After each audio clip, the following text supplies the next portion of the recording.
Hello everyone and welcome back to another video from Finance and Crypto Guide. In this video, I'm going to show you how to log into your account on the Maryland sales tax website. So let's get started right away.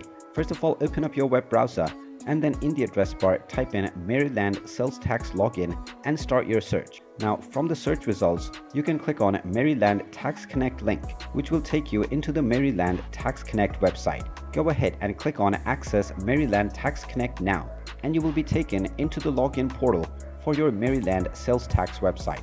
Now within the username box, just type in the username that you created while signing up for your account, and then type in your account password within the password box. After entering both of these credentials, click on the login button underneath, and you will be logged in to your Maryland sales tax website right away. In case you have forgotten your username or password, you can find the respective buttons to reset these credentials. And there you have it. That is how easy it is to log into your Maryland sales tax website account. If you find this video helpful, make sure you hit that like button and subscribe to our channel if you haven't done so already. Also ring that notification bell to never miss another update from us. Thank you for watching, and I will see you again in the next video.